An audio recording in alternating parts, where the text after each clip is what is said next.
Surgical strike എന്നൊന്നും വിശേഷിപ്പിക്കാനില്ല. എങ്കിലും കേരള രാഷ്ട്രീയത്തിൽ ഇന്ന് കോൺഗ്രസിൻ്റെ ഭാഗത്ത് നിന്ന് വ്യത്യസ്തമായൊരു നീക്കമുണ്ടായി. തിരുവനന്തപുരം നഗരസഭയിലേക്ക് മത്സരിക്കുന്ന സ്ഥാനാർത്ഥികളുടെ ആദ്യഘട്ട പട്ടിക പുറത്തുവിട്ടിരിക്കുകയാണ്. 48 പേരുടെ പട്ടികയാണ് കോൺഗ്രസ് പുറത്തുവിട്ടത്.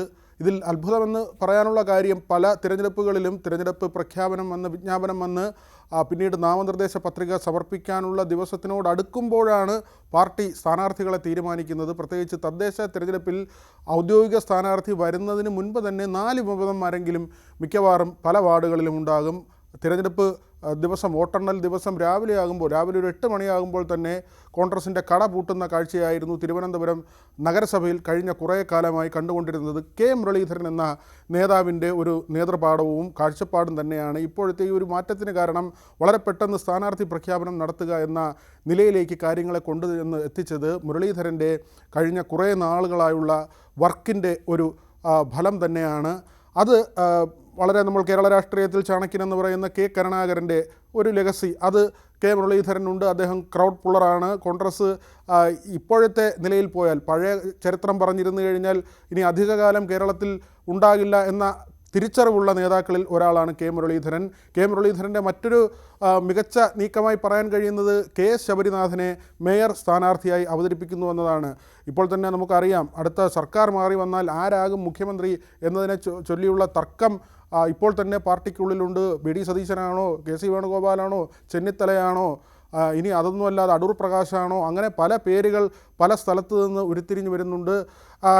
പക്ഷേ തിരുവനന്തപുരം നഗരസഭയെ സംബന്ധിച്ച് കെ മുരളീധരൻ എന്നൊരു വ്യക്തിക്ക് ശബരിനാഥൻ എന്നൊരു പേരിനെ ഉയർത്തിക്കാണിക്കാൻ കഴിഞ്ഞു എന്നത് തന്നെയാണ് വളരെ പ്രധാനപ്പെട്ട കാര്യം. ശബരിനാഥൻ വിദ്യാസമ്പന്നനാണ്. വോട്ടർമാരുടെ ആകെ ശ്രദ്ധ ശബരിനാഥനിലേക്ക് വരുന്ന സാഹചര്യമുണ്ടാകും. പക്ഷേ അപ്പോഴും നഗരസഭാ ഭരണം പിടിക്കുക എന്നത് കോൺഗ്രസിനെ സംബന്ധിച്ച് വലിയ വെല്ലുവിളി തന്നെയാണ്. കാരണം 10 സീറ്റ് മാത്രമാണ് ഇപ്പോൾ UDF തിരുവനന്തപുരം നഗരസഭയിലുള്ളത്. അവിടെ നിന്നാണ് 51 ഫിഗറിലേക്ക് എത്താൻ കഴിയുക.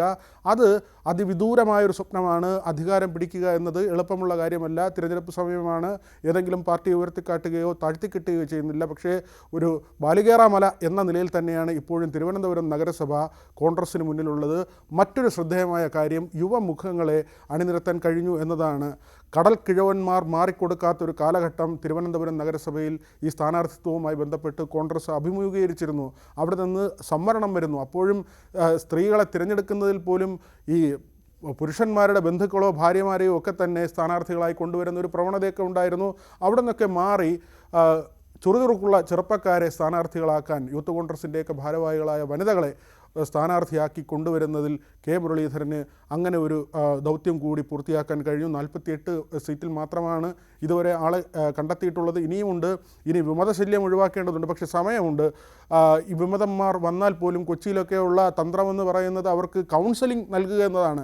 വളരെ വിചിത്രമായ കാര്യമൊക്കെയാണ് നടക്കുന്നത്. കൊച്ചിയിൽ ഈ വിമതന്മാർ വന്നാൽ അവർക്ക് കൗൺസിലിംഗ് നൽകി കാര്യങ്ങൾ പറഞ്ഞ് മനസ്സിലാക്കി അവരെ പിന്തിരിപ്പിക്കുക എന്നൊരു കാര്യത്തിലേക്കാണ് പോകുന്നത്. തിരുവനന്തപുരത്ത് എന്തൊക്കെ ടെക്നിക്കുകളാണ് പാർട്ടി ഉപയോഗിക്കുകയെന്ന് അറിയില്ല. ഏതായിരുന്നാലും കഴക്കൂട്ടം കടകംപള്ളി സുരേന്ദ്രൻ, നേമം വി ശിവൻകുട്ടി, വി കെ പ്രശാന്ത് വട്ടിയൂർക്കാവ്, അതോടൊപ്പം തന്നെ ആൻ്റണി രാജു തിരുവനന്തപുരം മണ്ഡലം, ഇങ്ങനെ ഈ അസംബ്ലി മണ്ഡലങ്ങളിലായാണ് തിരുവനന്തപുരം നഗരസഭ പടർന്നു കിടക്കുന്നത്. ഈ മണ്ഡലങ്ങളെല്ലാം നിലവിൽ LDF കയ്യിലാണ്. അതുകൊണ്ട് തന്നെ LDF സംബന്ധിച്ച് പതിറ്റാണ്ടുകൾ കയ്യിൽ വെച്ചിരുന്ന ഒരു നഗരസഭയാണ്. ഇപ്പോഴത്തെ 2 മന്ത്രിമാർ, വി ശിവൻകുട്ടി നഗരസഭാ മേയറായിരുന്നു. അതോടൊപ്പം തന്നെ GR അനിൽ സ്റ്റാൻഡിംഗ് കമ്മിറ്റി ചെയർമാനായിരുന്നു. ആ തരത്തിൽ നഗരസഭയെ ഒരു കളിത്തട്ടാക്കി അവിടെ രാഷ്ട്രീയം പഠിച്ച് പയറ്റി മന്ത്രിമാരായ 2 പേർ ഇപ്പോഴത്തെ മന്ത്രിസഭയിൽ ഉണ്ട് എന്നതുകൂടിയുണ്ടാകും. അത്ര കണ്ട് ശക്തമാണ് LDF സംബന്ധിച്ച് അവരുടെ ഒരു ഉരുക്ക് കോട്ട എന്ന നിലയിൽ കാണാൻ കഴിയുന്ന ഒരു സ്ഥലമാണ് തിരുവനന്തപുരം നഗരസഭാ ഭരണം. അവിടെയാണ് ചില പ്രതിസന്ധികളെങ്കിലും ഉണ്ടാക്കി അല്ലെങ്കിൽ ആരോപണങ്ങൾ കൊണ്ടുവന്ന് നഗരസഭാ ഭരണം പിടിച്ചെടുക്കാനുള്ള കോൺഗ്രസ് തന്ത്രം. പക്ഷേ അത് എത്ര കണ്ട് ഫലപ്രദമാകും എന്നത് ഒരു വശത്ത് നിൽക്കുമ്പോൾ തന്നെ BJP മറ്റൊരു ശക്തിയായി കയറി വന്നതാണ്. 0 സീറ്റിൽ നിന്ന് 6 സീറ്റിലേക്കും വീണ്ടും 0 ആവുകയും വീണ്ടും 6 സീറ്റിലേക്ക് എത്തുകയും അവിടെ നിന്ന് 36 എന്നൊരു ഫിഗറിലേക്ക് BJP എത്തുന്നൊരു കാഴ്ചയുണ്ടായി. വളരെ വലിയൊരു കുതിച്ചുചാട്ടം. അത് ഒരു മോഡിയുടെ ഒരു പവർ അല്ലെങ്കിൽ മോഡിയുടെ ഒരു തരംഗം തിരുവനന്തപുരത്തും അനുഭവപ്പെട്ട സമയത്താണ് മോഡി ഒരു വലിയൊരു ജൈജാൻറ്റിക് എന്ന ശക്തി എന്ന നിലയിലേക്ക് രാജ്യത്ത് പടർന്ന് കയറുന്ന സമയത്തിൻ്റെ തന്നെയാണ് തിരുവനന്തപുരത്തും BJP അതിശക്തമായി വളരുകയും ഈ പറയുന്ന 36 സീറ്റിലേക്ക്, ഇപ്പോൾ 35 സീറ്റാണ്, ആ നിലയിലേക്ക് BJP എത്തുന്നത്. BJPക്ക് ഇനി ഒരു 15 സീറ്റ് കൂടി ലഭിച്ചാൽ, അല്ലെങ്കിൽ 16 സീറ്റ് കൂടി ലഭിച്ചാൽ അധികാരം കിട്ടുന്നൊരു സാഹചര്യമായിരുന്നു. അവിടെയാണ് തിരുമല അനിലിൻ്റെ ആത്മഹത്യ ഒരു ഇടുത്തി പോലെ BJPയുടെ തലയിൽ വന്ന് വീണിരിക്കുന്നത്. തിരുമല അനിലിൻ്റെ മരണത്തിന് പിന്നാലെ ഇപ്പോൾ MS കുമാർ, BJPയിലെ തന്നെ മറ്റൊരു സീനിയർ നേതാവാണ്, അദ്ദേഹവും പറയുന്നു താനും ആത്മഹത്യയുടെ വക്കിലാണ്. പല നേതാക്കളും ലോൺ എടുത്തിട്ട് പണം തിരിച്ചടയ്ക്കുന്നില്ല, പേരുകൾ പുറത്തുവിടുമെന്നാണ് കഴിഞ്ഞ ദിവസത്തെ അദ്ദേഹത്തിൻ്റെ ഫേസ്ബുക്ക് പോസ്റ്റിൽ അദ്ദേഹം വ്യക്തമാക്കുന്നത്. ഏതായിരുന്നാലും അങ്ങനെ ഒരു പ്രതിസന്ധിയിലൂടെയാണ് ആ ഒരു വൈതരണി കടക്കുക എന്നത് തന്നെയാണ് BJPയെ സംബന്ധിച്ച് വലിയ വെല്ലുവിളിയായുള്ളത്. രാജീവ് ചന്ദ്രശേഖർ വലിയ ഊന്നൽ നൽകുന്ന ഒരു നഗരസഭയാണ്.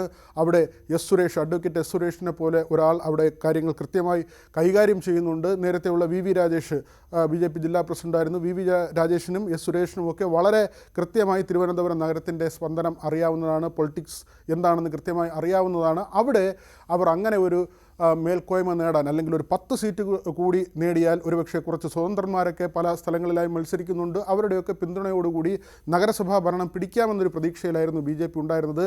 പക്ഷേ തിരുമല അനിലിൻ്റെ ആത്മഹത്യ അതൊരു പക്ഷേ തിരുമല മാത്രമല്ല, മുടവൻമുകളോ അല്ലെങ്കിൽ ആ തൊട്ടടുത്തുള്ള പ്രദേശങ്ങൾ ജഗതിയാകട്ടെ, ആ ഒരു ബെൽറ്റ് വരുന്ന ഒരു മേഖല മുഴുവനുണ്ട്, കരമന വാർഡുണ്ട്, അങ്ങനെ ആ ഒരു മേഖലയിലാകെ. കാരണം തിരുമല അനിൽ അത്രയും ജനകീയനായിരുന്നു, ആ പ്രദേശത്തൊക്കെ സജീവമായി നിൽക്കുന്ന ആളായിരുന്നു. ശാസ്തമംഗലം വാർഡാകട്ടെ, അങ്ങനെ കവടിയാർ വാർഡാകട്ടെ, ഇപ്പോൾ ശബരി മത്സരിക്കുന്ന വാർഡ് ഉൾപ്പെടെയുള്ള സ്ഥലങ്ങളിൽ വളരെ സജീവമായി പ്രവർത്തിച്ചിരുന്ന, തിരുവനന്തപുരം നഗര കേന്ദ്രീകൃതമായി അതിശക്തമായി BJPക്ക് വേണ്ടി പ്രവർത്തിച്ചിരുന്ന ആളായിരുന്നു അനിലിൻ്റെ ഒരു ആത്മഹത്യ ചിലപ്പോൾ ഒരു വാർഡിൽ മാത്രമായി ഒതുങ്ങുന്നൊരു വിഷയമല്ല. എല്ലാ വാർഡുകളിലും ഒരുപക്ഷെ അത് ബാധിച്ചില്ലെങ്കിൽ പോലും നഗരത്തിലെ പല വാർഡുകളിലും അതൊരു തിരിച്ചടിയായി BJPക്ക് വരും എന്ന കണക്കുകൂട്ടലുണ്ട്. പക്ഷേ അത് മറികടക്കാൻ വികസനം പറഞ്ഞുള്ള പ്രചരണമായിരിക്കും BJP നടത്തുക. ഏതായിരുന്നാലും തിരുവനന്തപുരം നഗരസഭയിൽ ഇത്തവണ ഒരു ഏകപക്ഷീയമായി എല്ലാ കാലത്തും LDF ജയിച്ചു പോയിരുന്നു. അങ്ങനെ ഒരു സാഹചര്യം ആയിരിക്കില്ല ഉണ്ടാവുക എന്ന സൂചനകളാണ് നമുക്കിപ്പോഴത്തെ ഈ ഒരു സ്ഥാനാർത്ഥി പ്രഖ്യാപനം കാണുമ്പോഴും